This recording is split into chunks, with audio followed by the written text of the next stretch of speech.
Bizim indiki həyatımızda çox mühüm paradokslar var.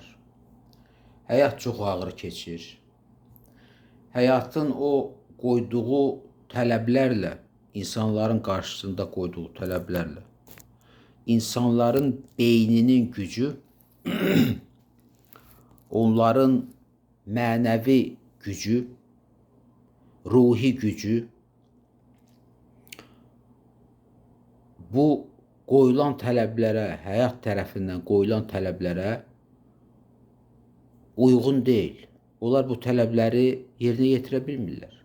Və yaxud da yerinə yetirmək üçün özlərini həddindən artıq gərginləşdirirlər. Çünki bu tələbləri yerinə yetirərək müəyyən məqsədə çatmaq istəyirlər. Lakin yenə də psixikanın gücü yoxdur. İnsanlarda ruhi güc yoxdur ki, bu tələbləri, həyatın qoyduğu ağır tələbləri yerinə yetirsinlər. Bunun səbəbi nədədir? Bilirsiniz, bir şeyi yadda saxlamaq lazımdır ki, həyat həmişə insanlara ağır tələblər qoyur. Fikir verin, əgər siz müəyyən tarixi mənbələrlə maraqlanmışsınızsa, əgər tarixin müəyyən dövrlərində, müxtəlif ölkələrdə, dünyada baş verən hadisələrlə maraqlanmışsınızsa, siz görə bilərsiniz ki, keçmiş zamanlarda, elə bizim yaxın keçmişimizdə götürək 60-cı, 70-ci, 80-ci illəri, 50-ci illəri, 40-cı illəri, hansıları ki biz yaxın keçmiş adlandıra bilərik. Yəni insanların ruhi aləmi həmin o dəhşətli çətinliklərin ötəsindən necə ustalıqla gəlirdi. Və çox nadir hallarda, mən bunu sizə çox böyük əminliklə psixiatriya tarixini bilən bir insan kimi, ümumiyyətlə müxtəlif xəstəliklərin müxtəlif dövrlərdə inkişaf qanunu uyğunluqlarını bilən bir insan kimi, mən sizə bunu böyük bir məsuliyyətlə bəyan eləyə bilərəm ki, həmin illərdə insanlar çox böyük ustalıqla həmin çətinliklərin ötəsindən gəlirdilər və onlarda çox az hallarda, çox nadir hallarda ağır xəstəliklər baş verirdi, xüsusən də ağır ruhi xəstəliklər baş verirdi. Lakin biz indi nə görürük? İndi nə görürük? Tamamilə cavan, tamamilə orqanizmi, sinir sistemi, beyni, ruhi aləmi, mənəvi aləmi çiçəklənmə dövründə olan bir insan, ilk baxışdan sağlam görünən insan, o ki həyata atılır, həyat ona elə qeyri-adekvat tələblər qoyur ki, insan onun ötəsindən gələ bilmir. Yəni, nəyə görə bu tələblər, o mən dediyim əvvəlki dövrlərdəkinə nisbətən tamamilə qeyri-adekvatdır? Çünki dövrün özü qeyri-adekvatdır. Bizim yaşadığımız dövrdə heç bir mənəvi, əxlaqi, məntiqi qanunlar işləmir. Dialektikanın heç bir qanunu işləmir. İnsanlar öz həyatlarını hansısa mövcud olmayan qanunlarla idarə etməyə çalışırlar. Bax, budur insanın bədbəxtçiliyi. Bizim cəmiyyətdə çox adam deyir ki, mən dindaram. Heç bu bədbəxtlər dini qanunları da rəhbər tutub heç nə eləyə bilmirlər. Yəni, dindən də başları çıxmır. Dini də öyrənə bilmirlər. Heç nə öyrənə bilmirlər. Yəni, insanın əgər həyatda müəyyən bir bilik dayağı yoxdursa, mən fiziki dayaqdan danışmıram, bilik dayağı, məntiqi dayağı yoxdursa, o bədbəxt olacaq. O heç bir şey eləyə bilməyəcək. Müəyyən bir məqsədinə çatsa da, məqsədinə çatan kimi məhv olacaq. Çünki, yenə də deyirəm, insanın beyni, insanın mənəvi aləmi bu ağırlığa tab gətirə bilmir. Bunun da əsas səbəbi, yenə də qeyd etdiyim kimi, bizim yaşadığımız dövrün qeyri-normal quruluşunda, qeyri-normal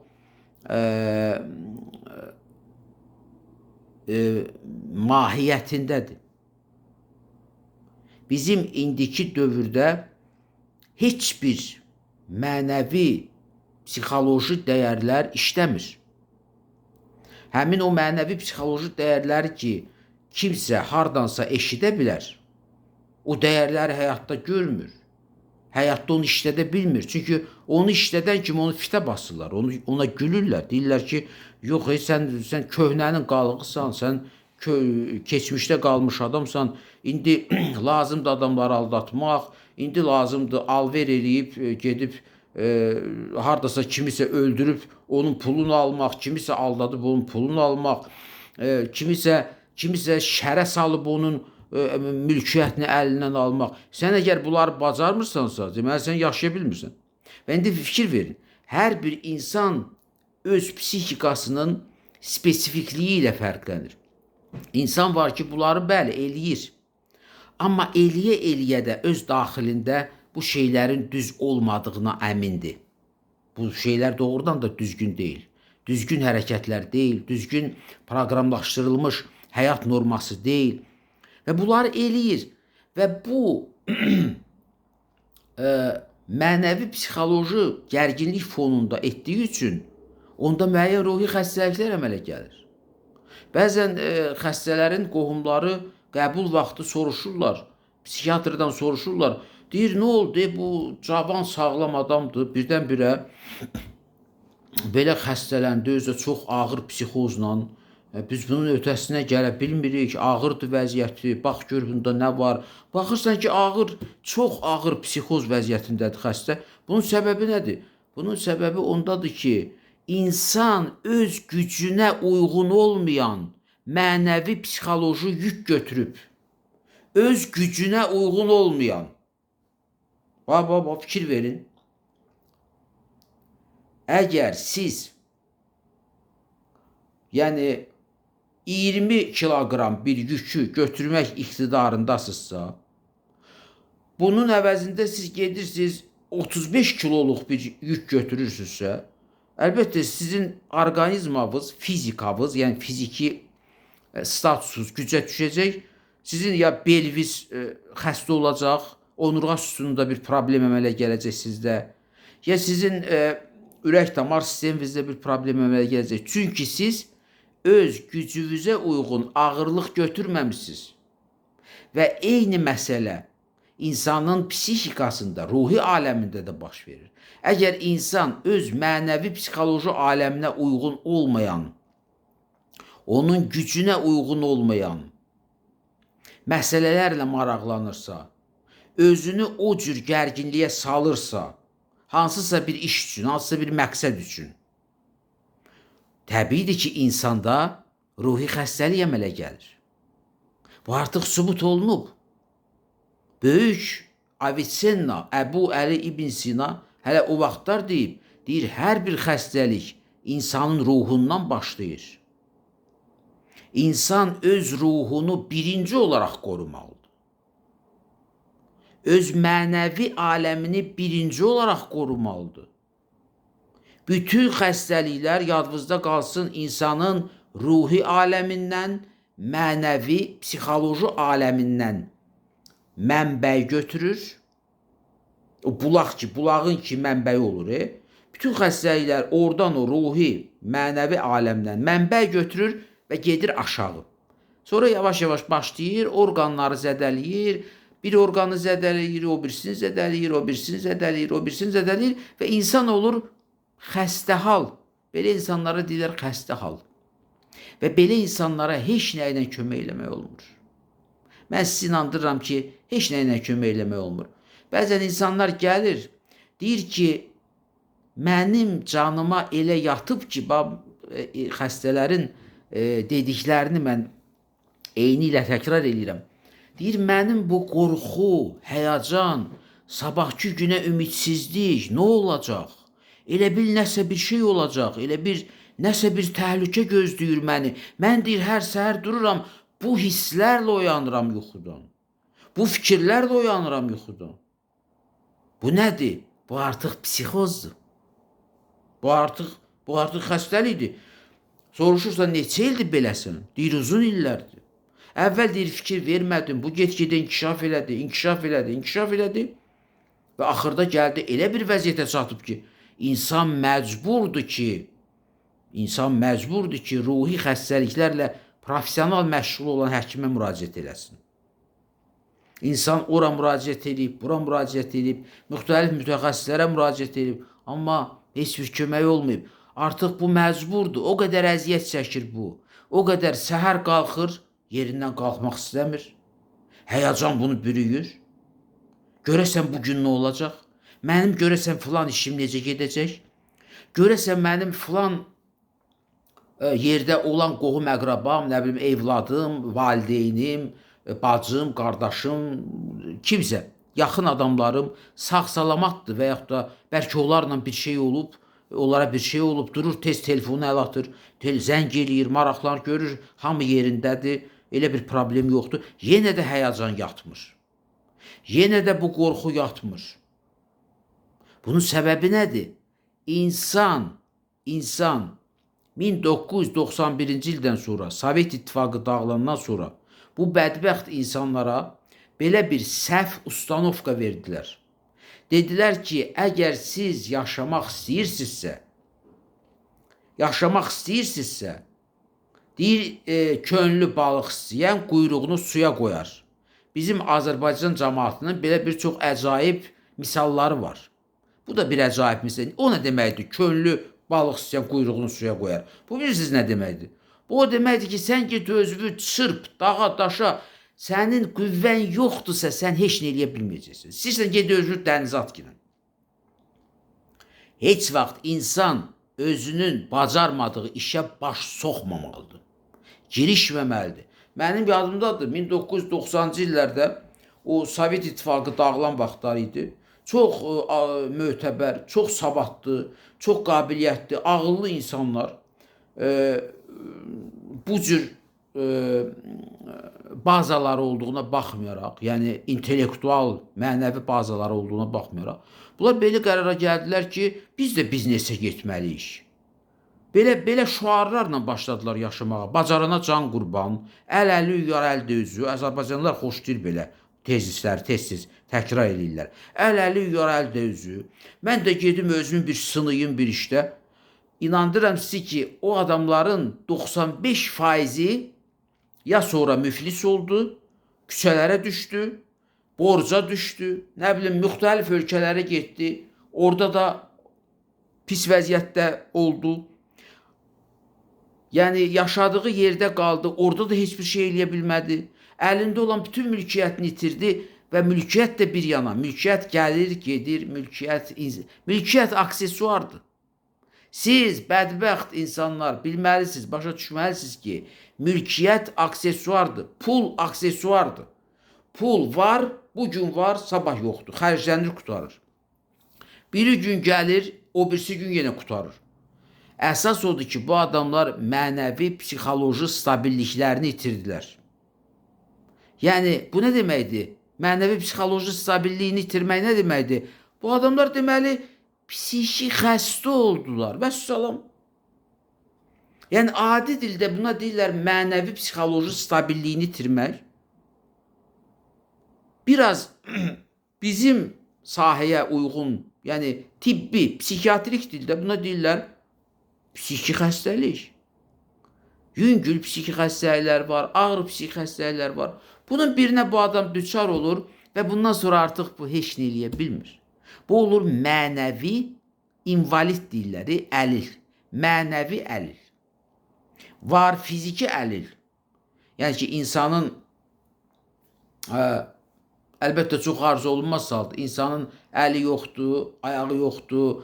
İnsan hər hansı bir ağır cərrahi əməliyyat keçirib onun daxili orqanlarının birini və yaxud da birinin yarısını çıxardıblar. Ağır bir cərrahi əməliyyat keçirib, transplantasiya eləyiblər və yaxud da hansısa bir süni materialdan hazırlanmış orqanın müəyyən bir hissəsini əvəz eləyən ora material qoyublar.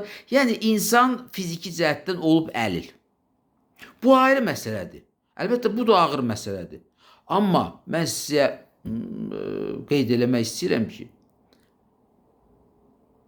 ondan az ağır olmayan böyük bir məsələ var. Mənəvi psixoloji əlillik. Bu da nəyin nəticəsində əmələ gəlir? İnsan əvvəl mənəvi psixoloji statusunu itirir, durumunu itirir. Yəni olur, çox üzr istəyirəm sözümə görə biz belə sözlər işlətmirik. Yəni həkim psixiatrlar belə sözlər işlətmir. Mən əlbəttə insanlara müraciət elədiyim üçün, adi insanlara müraciət elədiyim üçün mən bu sözü indi işlədə bilərəm. Yəni insan olur dəli. Bilirsiniz, dəli olmaq nə deməkdir? Bəzi adamlar belə deyir. Deyir, dəli odur ki, çıxır küçədə öz-özünə gülür, öz-özünə qışqırır, nə bilim, kiməsə hücum edir. Yox, belə deyil, təkcə belə deyil. Təkcə belə olmur. Dəli o deməkdir ki, insanın mənəvi, psixoloji aləmi daima təlatümdədir. Bax, fikir verin. Dəli o adama deyirlər ki, insanın mənəvi, psixoloji aləmi daima təlatümdədir. O rahat ola bilmir. O özünə yer tapa bilmir. O özünə rahatlıq tapa bilmir. O hətta əyləşir bir rahat yerdə. Bugünkü günə heç bir qayğısı yoxdur. Onda da soruşursan, deyirsən özünü necə hiss edirsən? Deyir, elə bil bədənimin əzaları gərginləşib. Yenə nəsə olacaq. Bu adam özünə rahatlıq tapa bilmir. Yəni bir sözlə bu adam yaşaya bilmir. Bu artıq həyatdan qorxur. Həyatdan qorxur. Bu bilirsiniz nə dəhşətli şeydir. Həyat bunun üçün təhlükədir. Həyat bunun üstünə gəlir bir qara qüvvə kimi. Bu bilirsiniz niyə belə olur? Bu insan o qədər öz gücünə uyğun olmayan yükü götürüb ki, artıq həyat bunu o qədər mənəvi psixoloji durumunu pozub ki, ağır həyat, indiki həyat. Artıq bu adam itirib, mənəvi psixoloji statusunu itirib və həyatdan qorxu əmələ gəlib bunda. Həyat bunu vurub, əzib. Bilirsiniz niyə vurub, əzib? Bəli, həyat hamını vurur, hamını əzir. Amma bunu lap çox əzib. Ona görə ki, bu öz gücünə uyğun olmayan yük götürüb. Bax, belə adamlara deyirlər dəli el arasında. Biz deyirik psixi xəstə. İndi mən sizə bir neçə misal çəkim indiki həyatımızdan. Adamlar var, bizim cəmiyyətdə ağıllı adamlar da var. Vaxtı ilə Sovet İttifaqı dağılanda, burada müxtəlif proseslər gedəndə, elə indinin özündə də çox adamlar görürlər ki, bu ölkədə, müəyyən ölkələrdə, elə bütün ölkələrdə yaşayan insanlara aiddir. Yəni, insan görür ki, bunun yaşadığı yerdə bu heç nə eləyə bilməyəcək. Öz mənəvi, psixoloji rahatlığını tapa bilməyəcək. Yəni, məqsəd oturub qarnını yeməklə doldurmaq deyil. İnsan bunu başa düşməlidir. Deyir, mən filan ölkəyə köçürəm. Niyə köçürsən? Deyir, orada yaxşı pul var. Vəssalam, bu adamın artıq axırı yoxdur. Bu adam deyib orada da məhv olacaq. O adam ki, pul dalınca harasa gedir, bu adamın axırı yoxdur. Çünki pul, bu adam nə dalınca gedir? Pul bilirsiniz nədir? Yenə də deyirəm, axar su kimi şeydir.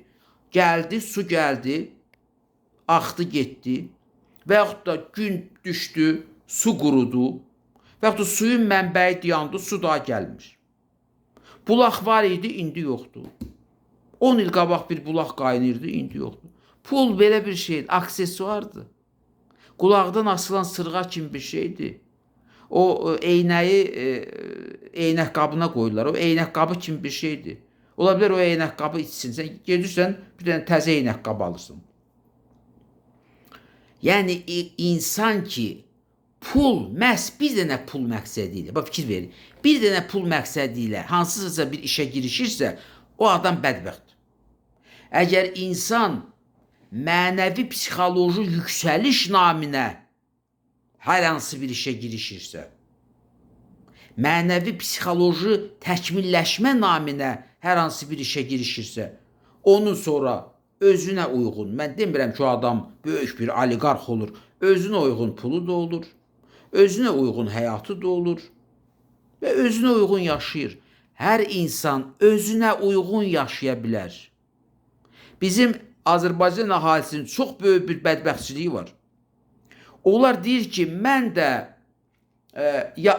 bir tanıdığım adam kimi varlı olum. Mən də qonşum kimi 5 dənə maşınım olsun. Mənim də nə bilim filan qohumum kimi yaxşı vəzifəm olsun. Yox, bunlar olmayacaq. Çünki bunlar o vaxt ola bilər ki, sən də eyni ilə həmin adam kimi olasan. İki eyni adam həyatda olmur. Yəni onun gəlib çatdığı odur. Amma sənin gəlib çatdığın sənin özünə uyğun şeylərdir. Sən gərək bununla razılaşasan. Bəli, özünü təkmilləşdirəsən, eyni zamanda lakin özünü təkmilləşdirmək deyəndə bəzi çox adamlar çox böyük bədbəxtçilikdir ki, yenə də pulu nəzərdə tutur. Biz gedim elə bir işin quyruğundan yapışım ki, pul yığım, pul yığım, pul yığım. Bu adam bədbəxtdir. Bu adamın heç nəyi olmayacaq. Əgər o adam sadəcə özünü mənəvi psixoloji cəhətdən təkmilləşdirirsə, bu ruhi sağlamlıq qazanacaq. Bunun pulu da olacaq, bunun hər şeyi olacaq və bu əsas nə olacaq? Həyatda rahat yaşayacaq. İnanın ki, ruhi rahatlıq heç nə ilə alınması mümkün olmayan bir şeydir. İnsan bədənini də rahatlaşdıra bilər. Fikir verin. Bədəni ağrıyır, onu da rahatlaşdıra bilər. Ağrı kəsicilər var. Bədənin harası ağrıyır. Müvəqqəti əsas xəstəlik müalicə olunana qədər həkimlər təyin edir, bir ağrı kəsici. İnsan qəbul edir, yəni əzab çəkmir. Ağrısı kəsilir, sonra da o xəstəliyi müalicə edirlər, ümumiyyətlə ağrı olmur. Amma ruhi ağrı heç vaxt dayanmır. Hətta müalicədən sonra da o ruhi, ağrıyan ruhun sızıltıları həmişə özünü biruzə verir. Yəni, ona görə də bəzən xəstələrin qohumları gəlib sual verirlər ki, doktor, bu xəstəlik axıracan sağalır? Xeyr, heç bir xəstəlik axıracan sağalmır. Heç bir xəstəlik axıracan sağalmır. Xüsusən də ruhi xəstəliklər axıracan sağalmır. Mən bunu sizə təmiz, nə var onu deyirəm. Çünki ruhi xəstəlik axıracan sağala bilməz. Mümkün deyil. Bunun səbəbi bilirsiniz nədir? Ruhi xəstəlik keçib gedəndən sonra onun yerində qalan o sızıltı itib getmir. O sızıltını da yaradan bilirsiniz nədir? İnsan vaxtı ilə mənəvi psixoloji təkmilləşməsi üçün qayğı göstərməyib. Özü-özünə qayğı göstərməyib. İnsan avaraçılıqla məşğul olub.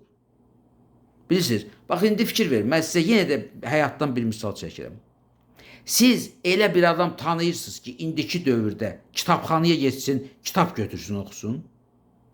Siz Bakı şəhərində və yaxud da Azərbaycanın müəyyən bir yerində samballı kitab satan kitab mağazini tanıyırsınız, kitab mağazası tanıyırsınız. Yoxdur, hamısını dağıdıblar. Kitab mağazalarını dağıdıblar. Kitabxanalar güya ki var, amma ora gedən yoxdur. Kitabxanaların qabağına keçəndə adam elə gəlir ki, bura ambardır. Bəzən qıfıl da görürsən, qıfıl da asırlar orada. Çünki girib çıxan yoxdur, ora gedən yoxdur kitabxanaya. Siz görmüsünüz ki, bir cavan adam gəlsin sizə desin ki, mən Mark Avrelinin əsərlərini axtarıram oxumağa. İmmanuel Kantın əsərlərini axtarıram. Biz indiki vaxtda kim elə bir söz desə, o adama bilirsiniz, belə xəstə kimi baxarlar. Heç kim o adamdan ümumiyyətlə söhbət eləməz. İndi insanlar nə axtarır? Deyir, gedim mollara, gedim mola, görüm təzə paltar nə gəlib. İndi insanlar nə edir? Deyir, gedim görüm təzə marka maşınlardan hansı çıxıb gedim alım. Fikirləşir ki, bizdə xüsusi qrup elə adamlar var. Deyir, görəsən kimi aldada bilərəm, gedim biraz pul götürüm, ondan aldadım, pul götürüm.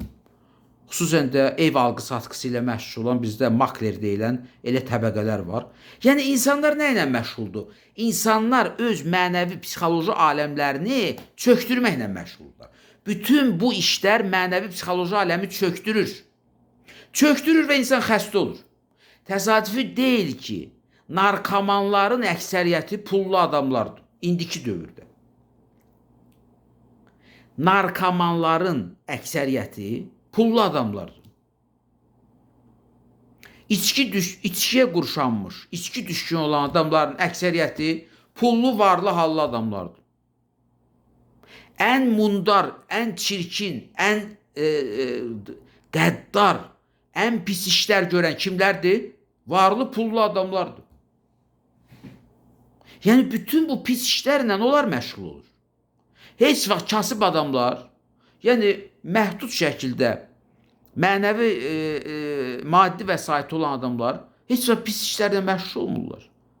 Kriminal işlərlə, qəddar işlərlə, insanları öldürməklə, insanların həyatını məhv eləməklə, belə şeylərlə məşğul olmurlar. Belə şeylərlə məşğul olanlar həmişə varlı adamlar. Nəyə görə? Çünki varlı adamlar o qədər mənəvi, psixoloji aləmlərini təkmilləşdirməyiblər ki, onlar ancaq pul yığıblar və indi onlarda bu degradasiya üzə çıxır. Yəni, mənəvi aləm tam degradasiya olunub, faktiki olaraq bu adamların özü də ruhi xəstədir.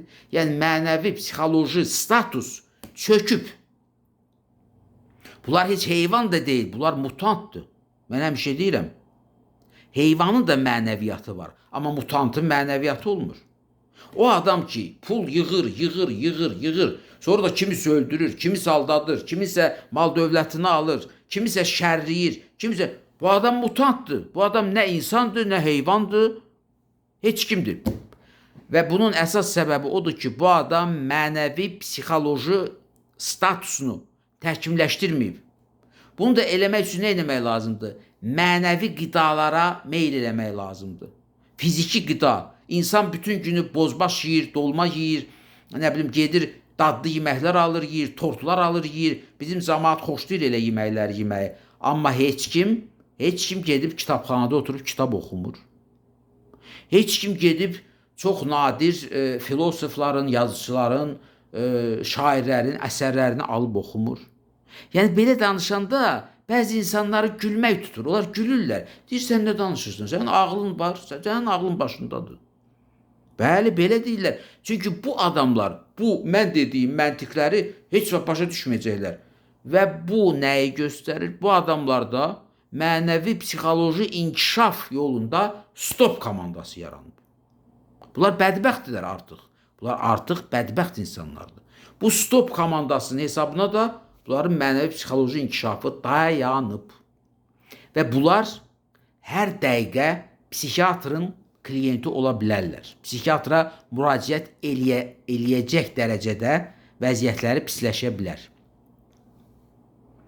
Bu, bilirsiniz, elə şeylərdir ki, heç bir dərslikdə, heç bir vəsaitdə bunlar yazılmır.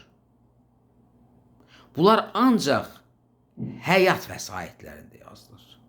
Həyat vəsaiti deyəndə biz nə başa düşürük? Həyat vəsaiti insanın gəlib çatdığı və yaşadığı, real yaşadığı müəyyən bir andır. Məhz o ana gəlib çatanda o görür ki, o hiss edir ki və o başa düşür ki, onun o aksesuar kimi yığdığı pullar buna kömək eləmədi. Bunun adamlara elədiyi zülm, birini öldürüb, birini aldadıb, birini mülkiyyətini alıb, birini bədbəxt edib. Bu da ona kömək eləmədi. O adamlar məhv oldu. İndi bunun özü də məhv olur. Bilirsiniz, bunun heç biri boş danışıqlar üçün deyilən sözlər deyil. Bütün insanın hər bir negativ davranışı onun mənəvi, psixoloji çökməsinə gətirib çıxardır. Yəni, insan mənəvi, psixoloji cəhətdən çökür, sızıldayır, sızıltılar başlayır və həmin sızıltıların fonunda, bayaq dediyim kimi, insan deyir ki, görəsən mənə nə oldu? Mən səhər həyəcanla qalxıram, axşam həyəcanla uzanıram, mən daima qorxuram, elə bil nəsə olacaq. Qeyri-müəyyən bir hadisənin, qorxunc bir hadisənin olacağı təhlükəsi yaranır insanda. Eybil nəsə gəlir, nəsə yaxınlaşır, qorxulu nəsə yaxınlaşır. Deyir, mən həyatdan qorxuram. Bax, məsələ bundadır. Bunların olmaması üçün insanlar daima, bu gülməli şey deyil. Bəzi adamlar bunu qulaq asıb gülə bilərlər. Xeyr. Buna kim gülürsə o adam bədbəxtdir, mənim dediklərimə. Bunlar hamısı real şeylərdir. Real şeylərdir. Real hadisələrdir. İndi fikir verin. İnsanlar bütün günü sosial şəbəkələrdə bunlar nə ilə məşğuldurlar? Götürürlər, hamı siyasətə qurşanıb. Axı siz, ay bədbəxt insanlar, siyasət bilirsiniz nədir? Ümumiyyətlə, siyasətin nə olduğunu həqiqətən siz bilsəz, ümumiyyətlə, siyasət olan tərəfə heç baxmazsınız. Birinci, siyasət sizdən asılı deyil. Siz sadə adamlarsınız. Siz orada, burada, nə bilim, yarım kilogram çörək tapanda sevinən adamlarsınız. Siz bəyəm siyasətlə maraqlanıb nə edəcəksiniz? Ay yazıqlar. Siz vaxtınızı aparırsınız siyasi hadisələrin analizinə. Siz kimsiniz ki, siyasi hadisələri analiz edirsiniz? Siz heç bilmirsiniz ki, siyasətin neçə üzü var. 2 üzü, o aydındır, hər şeyin 2 üzü var. Amma siyasətin üzləri çoxdur. Siz onu bilmirsiniz.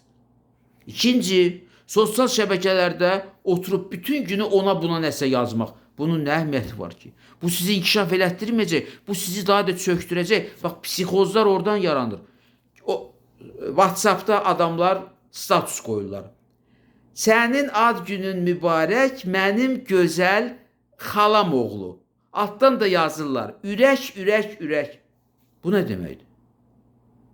Axı kimə maraqlıdır ki, sən xalan oğlunun ad günü dindi? Heç kimə maraqlı deyil. İnsanlar götürür, ölmüş qohumlarının şəkillərini qoyurlar sosial şəbəkələrə. Bu da heç kimə maraqlı deyil. Ölüb, çox təəssüf. Biz sənin kədərvə şərik oluruq. Amma onu sosial şəbəkəyə çıxartmaq lazım deyil. Bir də görürsən, bir dənə samballı belə kişinin və yaxud da qadının şəklini qoyublar. Adam deyir, görürsən bu nədir? Altda da yazıb, Allah rəhmət eləsin. Görürsən ki, ölüm tarixi ilə dünən sıra gün bu adam rəhmətə gedib. Onu ora qoymağın nə mənası var? Hə? Siz elə bilirsiniz ki, sizin dərdinizə o şəkli ora qoyduğunuza görə sizin dərdinizə şərik olanların sayı çoxalacaq? Xeyr, elə deyil. Siz özünüzü gülünc vəziyyətə qoyursunuz. Siz həmin şeyləri sosial şəbəkələrə qoymaqla özünüzü cəmaata güldürürsünüz. Bəli, sizin halınıza yanan adamlar bəlkə də var. Bəlkə də çoxdur. Amma o, sosial şəbəkədəki adamlar deyil. O, heç sizin tanımadığınız adamlardır. Bu nə qədər qəribə olsa da belədir. Məhz sizi tanımayan adamlar, lakin ürəklərində insani duyğular olan adamlar, bəli, sizin itkilərinizə heyfslənə bilərlər. Amma onu sosial şəbəkədən yox. O məlumatı onlar başqa yerdən götürürlər. Sosial şəbəkəyə qoyduğunuz sizin o gülünc, belə iyrənc məlumatlarınız, yazılarınız heç kimə lazım deyil. Sizin kiminsə haqqında fikirləriniz heç kimə lazım deyil. Onu heç kim nəzərə almır. O heç kim üçün maraqlı deyil. Axı siz niyə özünüzü bu qədər alçaldırsınız? Və bu əməliyyatların hamısı, yadınızda qalsın, mən bunu yenə də deyirəm, rəqəmsal ağıl zəifliyi, belə bir vəziyyət var. Sıfravoye slabovumi. Siz sosial şəbəkələrdə oturub öz daxili aləminizi ora köçürdükcə sizin ağlınız azalır, sizin intellektiniz aşağı düşür, siz olursunuz ağıldan zəif. Bu real şeydir. Gülməli deyil. Bu real şeydir. İnsanlar oturur sosial şəbəkədə bir-birinə söyüş yazır, bir-birinə təbrik yazır. Bunu eləmək lazım deyil. Sosial şəbəkə zibil vedrəsi kimi bir şeydir. Üstə olan zibil görünür, alta gedən artıq görünmür. O getdi alta. Zibili dağıtanda bilirsiniz ki, zibil hamısı çıxır gedir, heç nə altı, nə üstü görünmür. Siz onu sosial şəbəkəyə qoymaqla nə dəyişəcək? Siz elə bilirsiniz ki, sosial şəbəkədə sizin çap elətdirdiyiniz hər hansı bir xırda bir məlumat, nə bilim, şəxsi həyat, xüsusən də şəxsi həyatınıza aid olan məlumatı kimsə görüb, oxuyub sizə təəssüf eləyəcək. Sizin həyatınıza təəssüf eləyəcək. Siz nə qədər avam gərək olasınız ki, öz şəxsi həyatınızı sosial şəbəkəyə qoyasınız. Biri yazır, mən ərə getmişəm. Biri yazır, mən evlənmişəm. Allah mübarək eləsin. Çox gözəl, mübarəkdir. Amma onu sosial şəbəkəyə qoymaq lazım deyil. Ərə getmişsən, çox yaxşı. Evlənmişsən, çox yaxşı. 5-ci dəfə ərə getmişsən, çox yaxşı. Bu da yaxşıdır. Heç kim sizi günahlandırmır. Amma bu sosial şəbəkəlik material deyil. WhatsApp'da insan götürür, uşağı institutu bitirib, onun diplomunu şəklini çəkir, WhatsApp'da statusa qoyur. Bu adamın ümumiyyətlə mənəvi aləmi nə vəziyyətdədir görəsən? Bu adamın ağlı ümumiyyətlə var ya yoxdur. Sən başa düşürsən ki, o şəkil, diplom şəkli heç kimə maraqlı deyil. Və yaxud da qoyurlar, filan adam qəbul imtahanında bu qədər bal toplayıb. Nə olsun toplayıb? Nə olsun toplayıb? O vaxt Lomonosov ucqar bir kənddə Moskvaya piyada gəlmişdi. Və orada böyük bir alim olmuşdu. Bəyəm o barədə hansısa qazet yazırdı. İnsanlardan çox adam Lomonosovu tanımırdı. Siz o mənim uşağım bu qədər bal toplayıb, onun şəklini çəkib statusa qoymaqla nə demək istəyirsiniz? Sizin uşağınız hamıdan ağıllıdır. Və yaxud da siz hamıdan ağıllısınız. O ilə bəyəm ağıl ölçülür. Bəyəm biz bilmirik ki, qəbul komissiyası necə işləyir. Bəyəm biz bilmirik ki, o ballar necə toplanır. Bəyəm biz bilmirik ki, insanın hər hansı bir ali məktəbə daxil olması ilə və yaxud da oranı bitirməsi ilə onun həyatında heç nə dəyişmir. Siz onu başa düşürsünüz. Sizin ağlınız var ümumiyyətlə. Heç nə dəyişmir. Siz istəyirsiniz 5 dənə ali məktəb qutarın. Sizin həyatınızda yenə heç nə dəyişməyəcək. Siz əgər xəstələnməlisinizsə xəstələnəcəksiniz, ölməlisinizsə öləcəksiniz. Xoşbəxtlik ümumiyyətlə yoxdur. İşləriniz yaxşı olacaqsa deməli yaxşı olacaq. Bu sizin özünüzdən asılı deyil. Ay bədbəxtlər. Özünüzü güldürməyin. Sosial şəbəkələr nə gündədir, nə vəziyyətdədir. Yazırlar ora.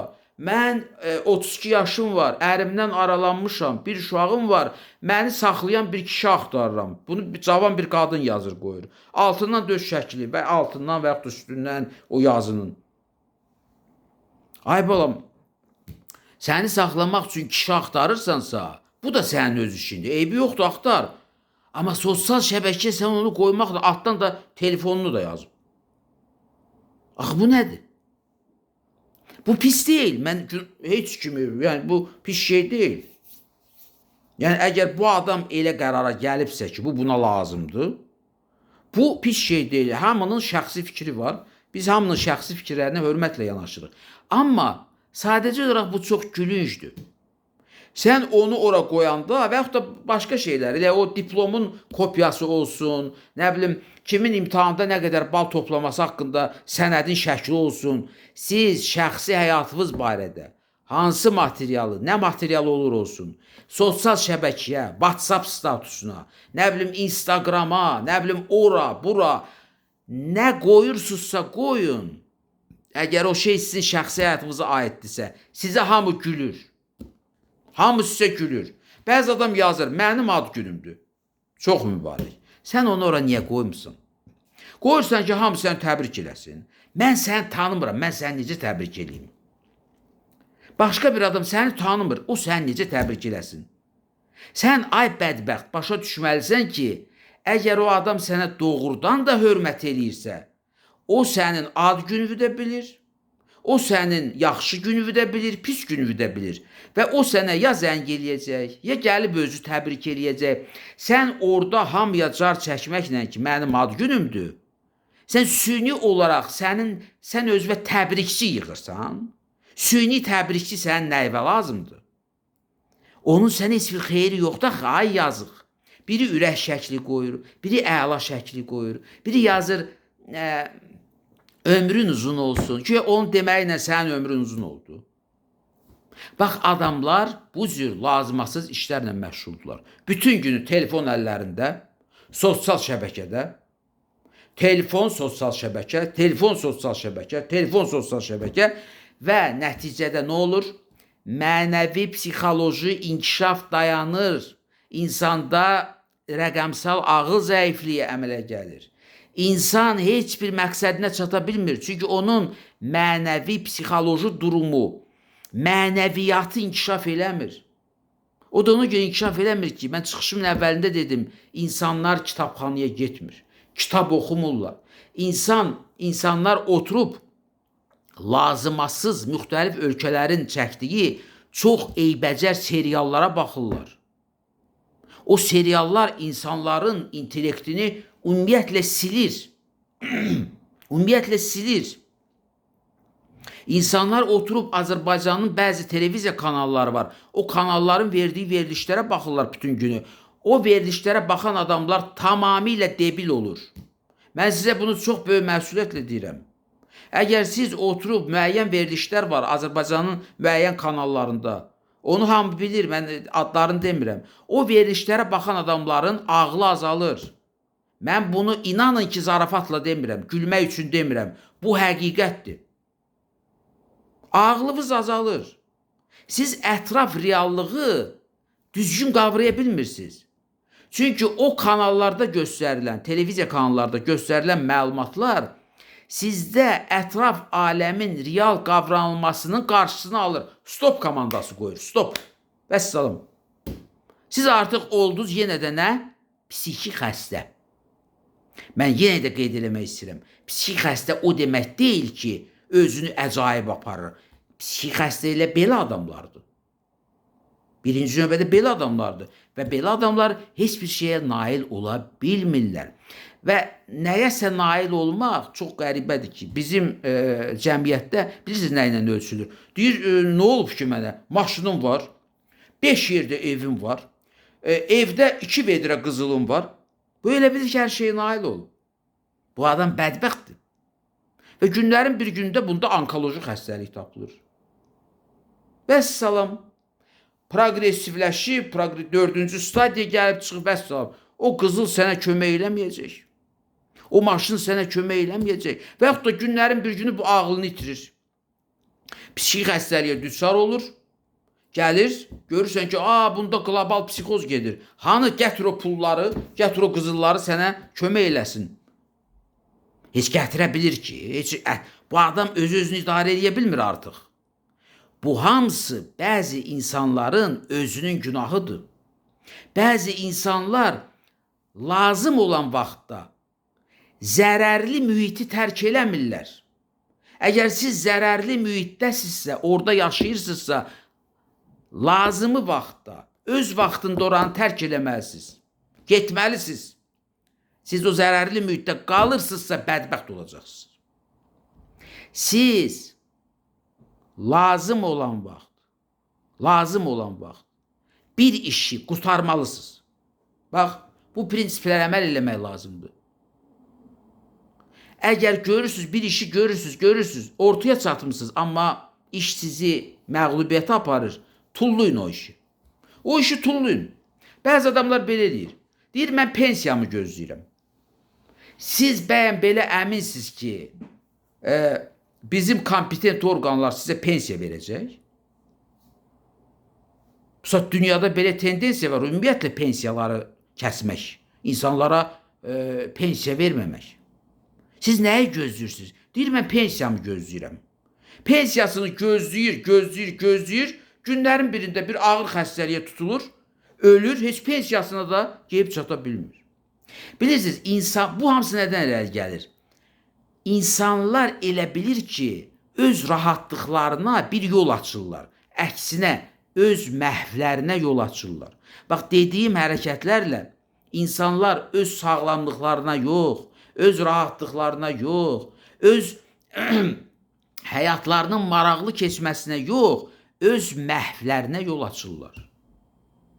Bax, budur, psixi xəstəliklərin ən geniş yayılmış səbəbləri indiki dövrdə və mənəvi psixoloji degradasiyanın əsas səbəbi, bax, bu mən saydığım məsələlərdir. Mən saydığım məsələlərdir. Gecə klublarına gedən adamlar, nə bilim, diskotekalarda vaxt keçirən gənclər, orada-burada avara-avara işlərlə məşğul olanlar, İnanın ki bunun hamısı sizi mənəvi degradasiya aparır. Bu adamlar elə bilir ki, bunlara deyiblər ki, elə neçə ki imkanın var, kef elə. Kef eləmək bilirsiniz nədir? Kef eləmək məhz inkişaf deməkdir. İnsan mənəvi inkişaf duyduqca, psixoloji, ruhi inkişaf duyduqca o ləzzət hissi keçirir. Buna deyirlər kef. Kef budur. Kef o deyil ki, siz gedirsiniz mollarda saatlarla vaxt keçirirsiniz, özünüzə lazım olmayan paltarlar seçib alırsınız, adam geyinirsiniz, çıxırsınız bayra elə, bu hamıya aiddir, oğlanlara da, qızlara da. Adam belə baxır ki, qabağından heyvan gəlir, begemot gəlir, meymun gəlir, ya adam gəlir. O paltarları xarici ölkələr tikib bura göndərirlər, xüsusən post-sovet respublikalarına ki, sizi kimi ağılsız adamlar geyinsinlər, meymuna oxşasınlar və ağıllarını itirsinlər. Vəssalam, məqsəd budur. Buna deyirlər psixo-bioterror. Mən bu haqda geniş danışmışam. Psixo-bioterror. Bütün keçmiş Sovet respublikalarına qarşı psixo-bioterror əməliyyat aparılır Qərb ölkələri tərəfindən. Bunun mahiyyəti nədir? İnsanlar psixi cəhətdən xəstə olsunlar, insanlar bioloji cəhətdən xəstə olsunlar, yəni bədənləri xəstə olsun və terror sözü burada nəyə görə qoşulub?